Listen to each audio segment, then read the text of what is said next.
Hello everybody, this is John from Pioneer Nexus MTG, looking at the top decks in the format now that Outlaws of Thunder Junction is out and the format has time to settle a little bit.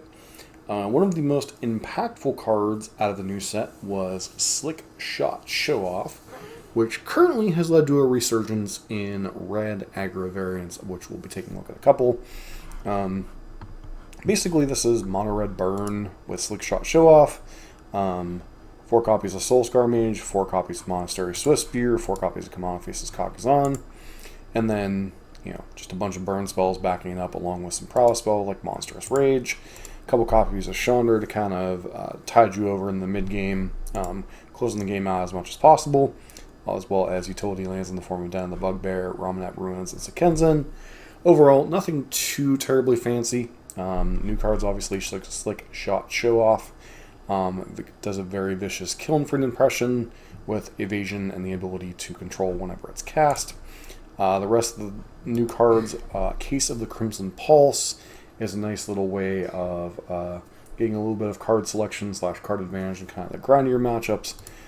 Witch Stalker's Frenzy has kind of made the rounds as kind of an answer to particularly our good friend in Rakdos Vampires, the Vein Ripper. Other than that, mono red, not a whole lot new to the deck, but Slick Shot Show Off does give it a little bit of extra punch the deck had been lacking for a little while. Another deck making the rounds, I've seen it on both Arena and MTGO, and that is kind of the more slightly grindier, slightly more Atarka's Command-esque deck, with Blossoming Defense, protect your creatures, so more of a prowess shell with your Swift Spears, Soul Scar Mages, Slick Shot Show Offs, Questing Druids. This is kind of a knockoff version of the Gruul Prowess deck in the modern format. While not quite as explosive, it still is very powerful, can close out the game very quickly, can protect its threats a little bit, has plenty of threats to threaten the opponent with, with all your various creatures. Bunch of cheap spells, Audacity to give your things trample, Blossoming Defense protect it, Tarkus Command with a go wide plan to kill your opponent. The sideboard, some new cards, Mage Bane Lizard, nice way of punishing control decks. Another card that's seeing a little bit of play, Rampaging Frostodon, good particularly against Amolia combo. Pick Your Poison has been all of the rage in the modern format. Here it's seeing a little bit of play here in the Prowess deck here, and then the rest of the deck is just stuff you're kind of seeing. I've seen throughout Red Cat Melee, obviously, as there's a bunch of red decks now running around. Rending Volley for any type of, good against Amolia combo. Spirits, Angels, Humans, etc. Nice to see aggro get a little bit of resurgence, but it is not currently the most top 5 decks in the format, although it is seeing a lot of play across both Explorer and Pioneer. With a deck that might be arguably the 3rd best deck in Pioneer, but just basically isn't playable in Explorer because it's missing its namesake card, Bring to Light. And this is Bring to Life Niv-Mizzet with 2 types of Niv-Mizzet. I should say now with more Niv-Mizzet, Niv-Mizzet Supreme and Niv-Mizzet Reborn, both of which one gives jumpstarts to your multicolored spells, one allows you to potentially draw a bunch of multicolored spells. Then you're an Omnath deck with Fabled Passage, get to play Leyline Binding and Fable to tie the deck together. You're a Carotid Beanstalk deck, and then a whole bunch of different interaction. Pillage of the Bog is kind of a new pseudo tutor effect. The later you go in the game, the more selection it gives you.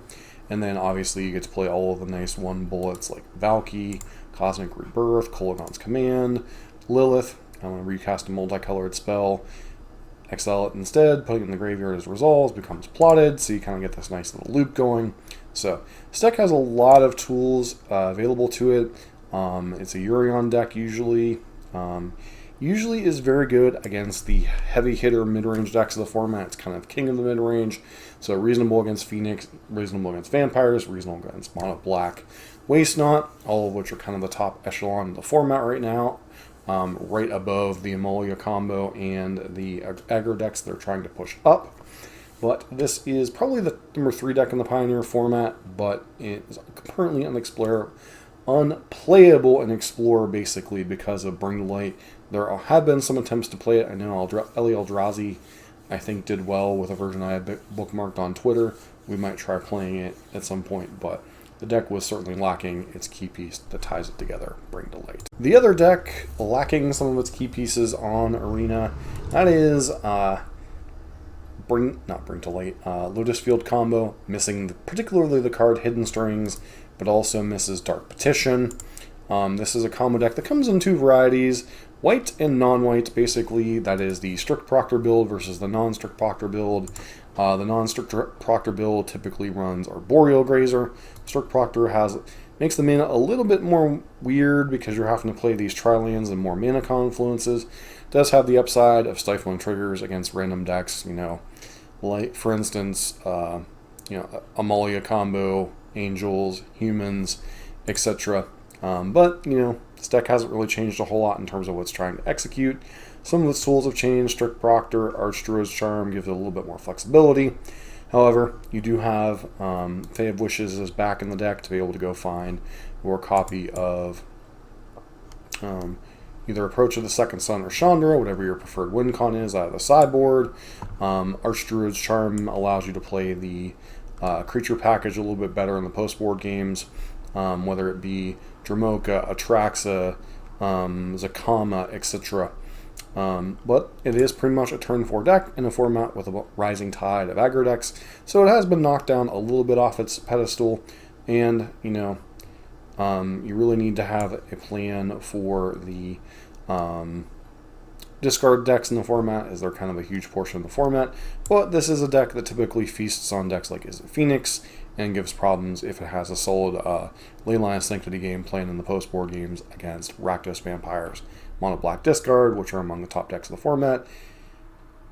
And it depends on how the Nimbizzet deck is configured, whether this deck is reasonable, whether it's reasonable against this deck or not. You don't have the proper hate cards, you kind of get dumpstered because you're a slow mid-range deck. So this is certainly one of the top decks in the Pioneer format. Once again, not really playable in Explorer currently. Mono Black Discard. This is a deck that has been gaining steam slowly but surely. For a long time, this deck was kind of a bit of a joke or a meme, in that it was basically a worse version of Rakdos. You're giving up the black, or you're giving up the red cards for, basically playing Waste Not, and then a little bit more in the utility land field. But slowly, with the printing of Sunken Citadel, Liliana being printed into the format, threats like Shouldered, Karavik being printed whenever you commit a crime, exile to 1, copy it, you may cast a copy. If you do, you lose 2 life. And then Outlaws. This card deck has slowly gotten more and more threats. Waste Not is a powerful engine, especially if you're constantly forcing your opponent to discard with repeatable effects like Liliana. This deck is very good at forcing your opponent to empty the thing and play off the top. Meanwhile, you have things like Gyru's Sanitarium, Castle Locthwain, Maze Mine Tome, keep the kind of card advantage flowing. In a lot of ways, this deck has kind of become the mono black coffers or cofferless coffers of the modern format. While you don't have the powerful engine of Karn or the One Ring, you still have these other powerful threats that force your opponent to react. And then the rest of your deck is just literally keeping your opponent from doing anything. You get to pick apart the control decks. You get to have a reasonable matchup against the aggressive decks. And you have kind of a slightly go over the top plan against something like Rakdos Vampires, along with a bunch of Edict effects to deal with Vein Ripper. I'm not sure exactly how the magic goes. I haven't seen a lot of it, but I suspect you have a decent number of tools, especially on your sideboard. And this might be one of the sleeper decks of the format, even though it is one of the more well-played ones. And it's certainly a deck that I believe, for the most part, unless there is... Yep, this version has an Urborg. With the exception of Urborg, this deck is mostly playable on Arena as well. So I would say this is one of the top decks of the format, and it has been slowly climbing for quite a while, and is now just flat out one of the best decks in a largely mid-range format. Amalia combo, kind of the de facto creature deck of the format.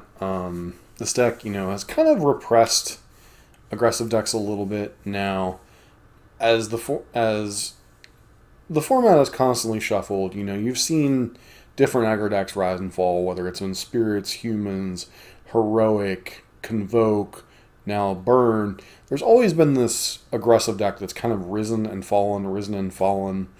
But this is kind of replaced, a long time ago, replaced Angels as kind of the de facto anti-aggro creature deck, while also having this turn 3 oops, I win combo that can help you in a lot of matchups. You have a lot of anti-grindy stuff, for the control and the mid-range decks. They're trying to keep you down. It's a deck that's obviously playable on Arena and Explorer. It's also very playable in Pioneer. It's probably the 4th or 5th best deck in the format. I'd probably rate it Phoenix, Vampires, Mono Black, Amalia, then either Lotus or Niv, just depending on kind of how the format's shaking out. But this is very much a playable deck. Obviously, it's a little bit difficult to assemble sometimes. Amalia, Wild Growth Walker, and a life gain effect. But when you can, this deck is extremely powerful. Return to the ranks, Court of Calling, Collected Company kind of tie it all together. You have some bullets and protection in the sideboard, as well as some grindy cards, some kind of anti-combo stuff. This deck kind of does it all, but it does take a little bit of getting used to of how to play it properly. And finally, rounding out the top dogs of the format, basically we have the successor to Rakdos Midrange, Rakdos Vampires. The biggest question with the deck is usually, do you play Sheoldred or do you play Archfiend of Dross? Beyond that, the rest of the deck is pretty set. It's usually 4 Thoughtseize, 1 Duress in the main, a lot of the versions, 24 or 25 lands, some number of Dust Legion Zealot and Blood Tithe Harvester, Sorin and Vein Ripper, obviously kind of the center point of the deck, Fabled Mirror Breaker and Preacher of the Schism, kind of being your bridge cards whenever you don't have the nut draw, so to speak. Your sideboard tends to be a lot of anti-Izzet Phoenix, a lot of anti-control.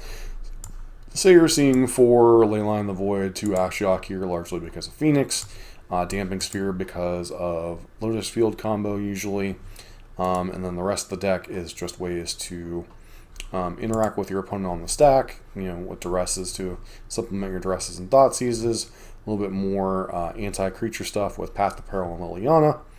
And this is the second best deck in the format right now. Number 1 with a bullet is it Phoenix. Now, I haven't been seeing as much of Phoenix on Arena lately in the Explorer format. However, it is a deck that has certainly been one of the top performing format ones in both Pioneer and Explorer. It's a little bit weaker in Explorer because it doesn't have access to Temporal Trespass yet. That will certainly come in time, but the rest of the deck is pretty much intact on Arena. You have the Arclight Phoenixes, you have the Galvanic Iteration Treasure Cruises, Picklock Prankster, Ledger Shredder. Ashioks become more and more uniform throughout these lists as a 1 over 2 of both. This is kind of an anti-mirror attack, as well as being reasonable in some other matchups.